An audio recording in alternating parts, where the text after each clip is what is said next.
covenantal relationships are for serving the kingdom of God or for serving Yeshua. I can't see anywhere in the Bible that a male-male or a female-female relationship would be serving the purposes of God. Therefore, I wouldn't see that as a proper covenantal relation. That would be non-covenantal. See, that's what I'm trying to say is that we believe in a covenantal worldview. And a covenantal worldview would be putting Yeshua first in it. I don't see how you could put it first in that way. So that seems like a mistake to me. It seems incorrect to do that kind of, because it says in Genesis chapter 1 that God made man in his image, male and female, he made them. In other words, it's male and female reflect the image of God in a marriage. It didn't say God made man, man and man, or God made man, woman and woman. He said God made man, male and female. So I think that's the reflection of God.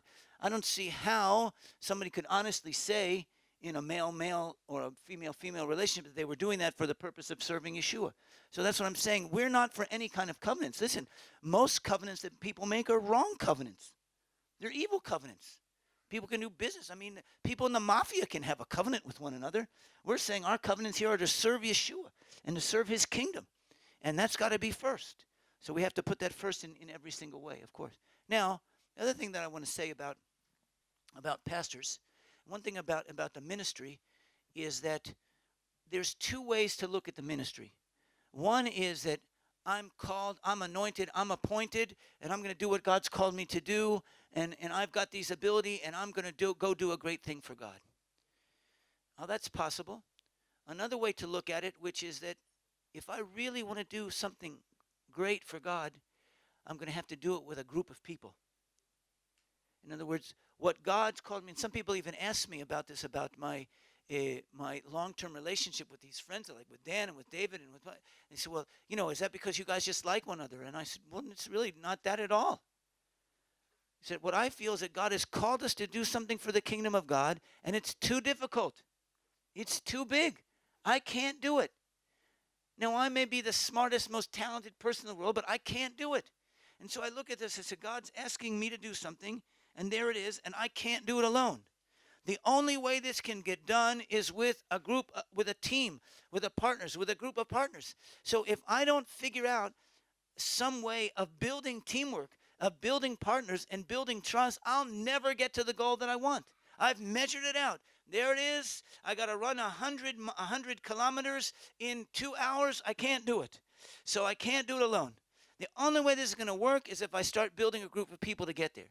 So then you go to start building a group of people, and that's a big waste of time because there's so many problems in building a relationship. But you say, but there's no other choice. There's no other choice. And that's the way I see the kingdom of God, is that there is no other choice but to build a team. There is no other choice but to build a network of partners and friends that will serve the kingdom of God together, because no one is good enough to do it by himself.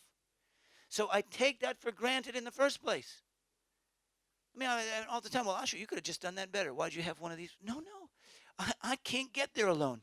If this isn't a process of us building a team, then we're never going to get there. When you start to build a team, you think this looks pretty impossible anyway. But it's the only choice. So you have a worldview that says there is nothing that you just can accomplish for the kingdom alone. You want to, from the very beginning, start to build. You want to build friendships. Because also, what we're building is not objects. We're building people. The kingdom of God is made up of people. So how are you going to be able to bless people if you don't have a network of people around you? In other words, the kingdom of God is an expanding network of people. So you have to invest in people right from the beginning. So this whole idea is the way, a covenantal relationship way of looking at the kingdom of God is it's not primary objects or deeds, but you're investing in people and you're building a network of relationship with people that is more important than any particular object or action that you could do. And that reflects how you do something. It reflects the way you look at it. It's more important for you to build a relationship on the way than it is for you to do something. If you have an opportunity to do something and be successful, and you have an opportunity to build a relationship with your friend, choose that first. And then more successful come in the long run. And people will see that. People that get close to you Well, no, wait a minute. This person cares more about me than they care about being successful. And they say, well, I can trust them then. And you begin to get closer, and you can build relationships around that.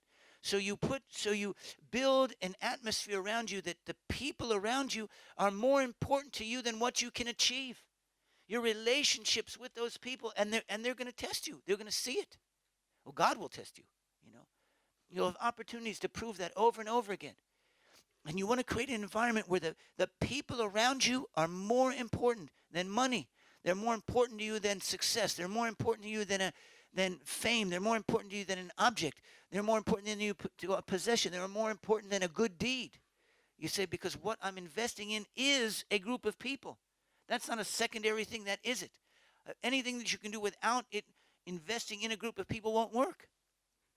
I mean, when you think about this, Yeshua came. He was raised from the dead. He said, I'm leaving. Why did Yeshua leave? Do you ever think what a stupid strategy that is? Why would he leave? Why didn't he just stay here and keep preaching? Raise a few more people from the dead, you know, have a few television stations, a few television evangelism campaigns. He could have won the whole world.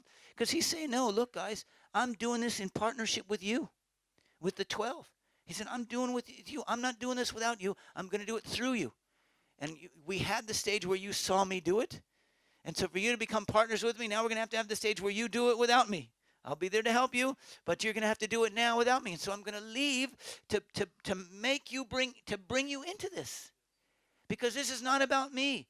I mean, Jesus said, if I wanted glory, I could have stayed in heaven in the first place. I didn't need this. I came down here to be in relationship with you. And so we wanted to build the partnership through them. And that's how we worked it. That's how Yeshua did it, and that's how we want to do it. By building an expanding network of friendships of people that trust you. And it means that everything you do, you're on purpose. It's more important to you in any given thing. Here, I'll give you another example. Let's say I have something with Daniel. And let's say something that if I could put a little pressure on Daniel, I could get him to do something. You know, I said, Daniel, okay, look, I want you to do this.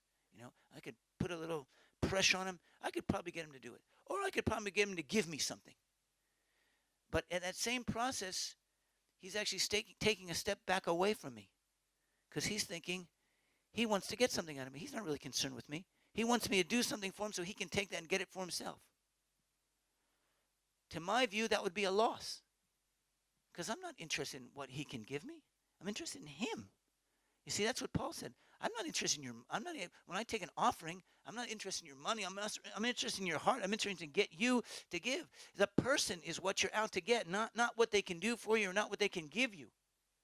Because if the people around you get the feeling that you're out to get something from them, what they can do for you, what they can give you, they'll give it to you and they'll do it for you, but they're going to have no loyalty to you.